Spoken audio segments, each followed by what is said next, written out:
প্রার্থী আমাদের, প্রার্থীর হাত আমরা শক্ত করতে চাই।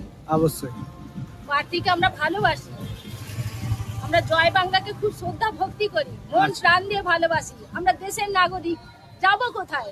দিদির হাত না ধরলে দিদির হাত শক্ত করতে হবে, তাই জন্যই আজ রাস্তায় বেরিয়েছি। আমরা দাঁড়িয়ে আছি ফুল দিয়ে শুভেচ্ছা দেওয়ার জন্য।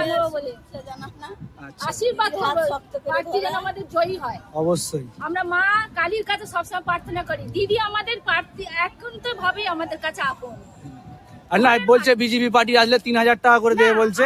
ও টাকা নেবই না, ও নেবেই না। টাকাই নেব না। দিদি 1500 টাকা দিয়েছে, এতেই খুশি, ওটাই সন্তুষ্ট, ওতেই সন্তুষ্ট। আমরা খুশি। আচ্ছা। দিদি আমাদের এই রাজ্যকে এত সুন্দর করে রেখেছে, আমরা দিদিকেই চাই, দিদিকে ছাড়া আমরা কাউকে চাই না। অনলি দিদি, একদম দিদি ছাড়া কোনো গতি নেই, তাই তো? না, আমাদের দেবদাস ঘোষ আমাদের বলে গেছে দিদির হাত ধরে থাকবি, কোনোদিন নড়বি না, দিদিকে সম্মান দিবি। ধন্যবাদ। দিদি আমাদের কাছের মানুষ, দিদি আমাদের সব দিকে দেখে, সেই জন্যই আজ প্রার্থীকে দেখার জন্য দাঁড়িয়ে আছেন, তাই তো? দাঁড়িয়ে আছি। আচ্ছা, ধন্যবাদ। বাংলা। জয় বাংলা।